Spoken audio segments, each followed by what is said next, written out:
जय हिंद दोस्तों, स्वागत है आपका और एक नए वीडियो में और एक नए टॉपिक के साथ।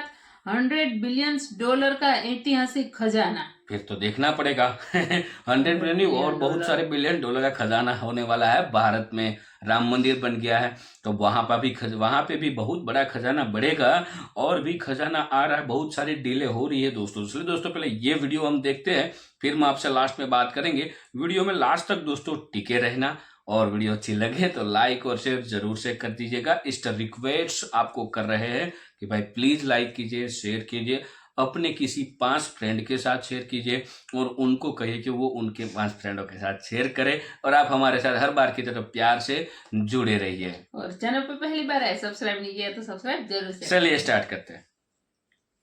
तो दोस्तों हमारे यहाँ एक पुरानी कहावत है कि लिखतम के सामने बख्तम की नहीं चलती। इसका अर्थ ये हुआ कि जो चीज़ बोली जाती है, यानी कि जो बोला हुआ वादा होता है मुंह से, सिर्फ उससे आदमी मुकर सकता है। लेकिन अगर आपने वादा किसी से लिखवा लिया पेपर पर तो वो उससे मुकर नहीं सकता। आपके पास प्रूफ आ गया। और आज भारत ने दुनिया के 2 सबसे अमीर देशों के साथ यही कर दिया है। साथ ही दुनिया को दिखा भी दिया है कि एक तो होता है पावर का इस्तेमाल करना, दूसरा होता है पावर का चतुराई से इस्तेमाल करना। दोनों में मीलों का अंतर है और आज की वीडियो में आपको ये दोनों चीजें प्रूफ हो जाएंगी। तो दोस्तों हुआ ये कि इस खबर की शुरुआत हुई अब से कुछ महीना पहले। उस समय 1 दशक के लंबे इंतजार के बाद यूरोपियन यूनियन, जिसमें यूरोप के 27 अमीर और शक्तिशाली देश आते हैं, उन्होंने भारत के साथ FTA यानी कि फ्री ट्रेड एग्रीमेंट करने की बातचीत दोबारा शुरू कर दी। लेकिन ये प्रोसेस बहुत ही ढीला है, क्योंकि आप खुद सोचिए कि आप 27 देशों को एक साथ लेकर चल रहे हैं, किसी ना किसी मुद्दे पर किसी ना किसी का डिसएग्रीमेंट होगा। और आपको बता दूं कि इस FTA में सिर्फ यूरोपियन यूनियन शामिल नहीं था, कुछ और यूरोप के बड़े देश शामिल थे जो कि यूरोपियन यूनियन का हिस्सा तो नहीं है, लेकिन वो कह रहे थे कि आप भी भारत से हमारी तरफ से बात कर लो। लेकिन जब बातचीत डिले होने लगा कि इसमें तो अभी बहुत समय लगेगा, तो इसको लेकर कुछ यूरोप के जो अमीर देश हैं, जिनकी पॉलिसी न्यूट्रल है, वो ज्यादा खुश नहीं थे। उन्हें ये लग रहा था कि हमारे हाथ से मौका निकल जाएगा और भारत की मार्केट पर अमेरिका, इसके अलावा ब्रिटेन और कुछ जो अमीर अरब देश हैं, इनका प्रभाव बढ़ जाएगा, क्योंकि ये तो भारत में दबाकर इन्वेस्टमेंट कर रहे हैं, दबाकर पैसा लगा रहे हैं। और इससे कोई इंकार नहीं कर सकता कि इन्हें बेनिफिट मिलेगा, क्योंकि ये पहले आए हैं। और मार्केट का रूल है कि जो फर्स्ट मूवर होता है उसे एडवांटेज मिलता ही मिलता है। इसीलिए यूरोप के कुछ अमीर देशों को लगा कि यार यूरोप के साथ जाएंगे तो बहुत पीछे रह जाएंगे। इसीलिए 2 सबसे ज्यादा यूरोप के अमीर देश, स्विट्जरलैंड और नॉर्वे, इन्होंने अलग से भारत के सामने एक प्रस्ताव रख दिया। हालांकि उससे पहले आपको बता दूं कि नॉर्वे कोई छोटा नाम आप मत समझ लेना।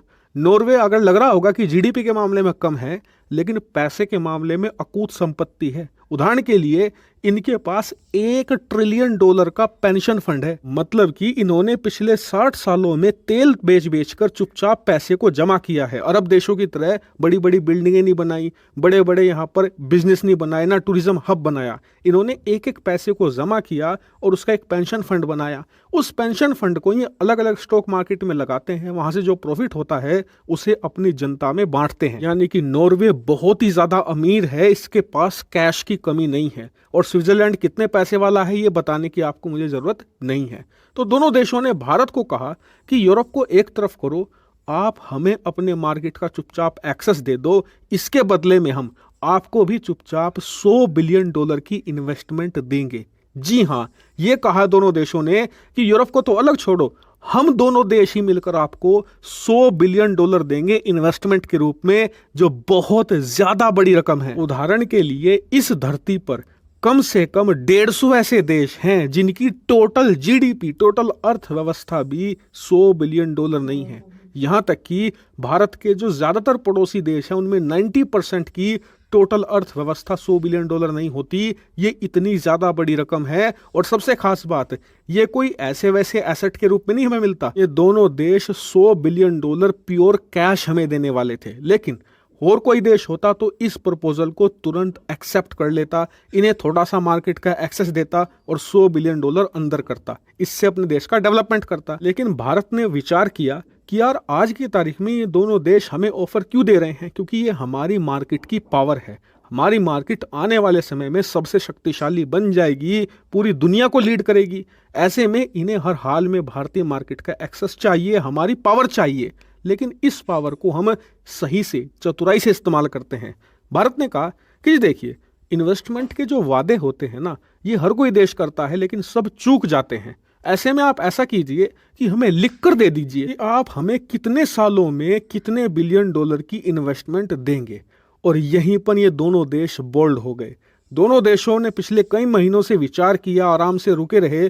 आखिरकार आप जानकर हैरान होंगे कि अब ये एक नया पैक्ट भारत के साथ साइन करने वाले हैं, यानी कि लिखित रूप में भारत को ये देने वाले हैं कि हम आपके देश में 100 बिलियन डॉलर निवेश करेंगे।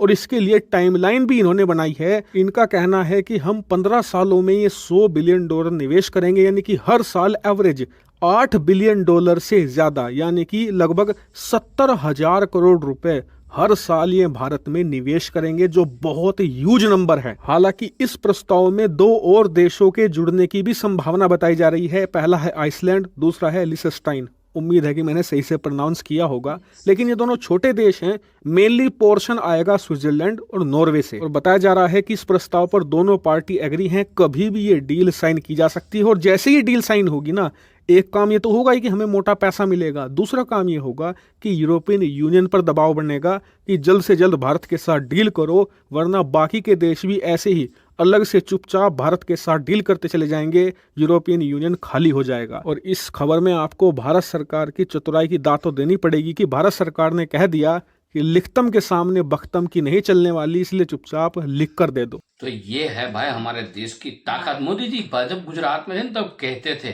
अब मेरे को इस वीडियो के दौरान ये वाक्य याद आया।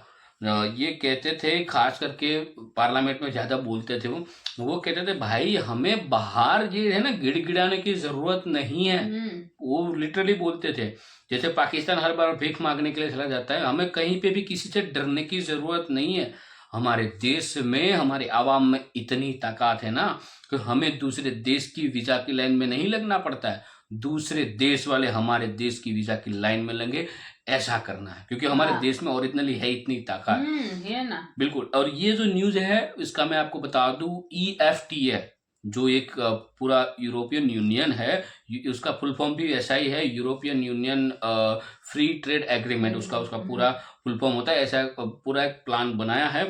उसमें ये अब ये बात सही है, क्लियर बोला है कि भाई अब तक तो उन्होंने क्या है कि अमेरिका जैसे कंट्री ज्यादातर उसका बनाना है पूरा दबदबा भारत में, इसलिए अब लोग ये सिर्फ मुंह जबानी बोल रहे थे कि भाई हम भी इन्वेस्ट करना चाहते हैं वगैरह वगैरह। हम भी फ्री ट्रेड एग्रीमेंट बिल्कुल करेंगे, बिल्कुल, लेकिन वो कब करेंगे वो तो कोई पता नहीं था। तो अब लिखित में मांग लिया भाई, लिखित में दे दो कितना इन्वेस्ट करोगे और कब तक करोगे, कितने सालों तक में आप ये कंप्लीट वायदा कंप्लीट करोगे। तब तक उसने बोल दिया 15 साल। देखो ये सारे जो एग्रीमेंट होते हैं ना, वो उसमें टाइम लग सकता है, क्योंकि ये पूरा इंटरनेशनली कानून के लॉ के हिसाब से चलना पड़ता है, सब देखना पड़ता है। बिल्कुल, खास करके वो देखना पड़ता है। अभी प्रॉब्लम ये था कि अब जो है वो इलेक्शन जो है वो नजदीक थे। भारत में 2024 में इलेक्शन है, तो उस हिसाब से बाकी कंट्री भी सोचेंगे, और सबको पता है कि भाई भारत में इलेक्शन होने के बाद कौन आने वाला है फिर से।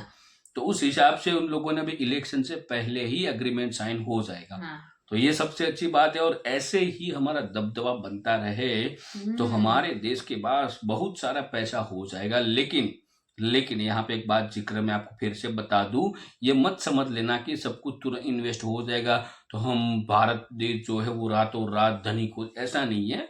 आने वाली जो पीढ़ी है उसको शांति रहेगी भाई।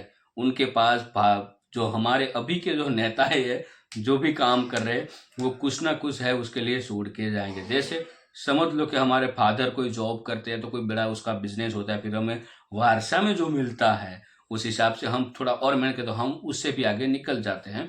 ये तो इसीलिए अब जो सरकार है वो मेहनत कर रही है। बाकी देशों के साथ फ्री ट्रेड एग्रीमेंट हो तो बहुत ही अच्छी बात है, दोनों देश के लिए अच्छी बात है। और खास करके हमारा रुपया भी स्ट्रांग होगा और फ्री, बिल्कुल। और अब तो ये भी कर रहे हैं कि भाई हम ट्रेड जो कर रहे हैं वो रुपयों में कर रहे हैं, ना कि $20 में डॉलर को घुसेड़े। तो ये भी एक अच्छी बात है।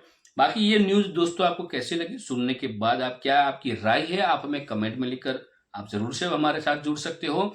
और हमें तो पसंद बहुत आया, वो तो आप बाखूबी जानते ही हो। बाकी वीडियो को दोस्तों यहाँ पे समाप्त करना चाहेंगे। फिलहाल हम आपसे विदाई ले रहे हैं, लेकिन मिलते हैं और एक नए वीडियो में आपके साथ। टिल देन, जय हिंद, जय भारत।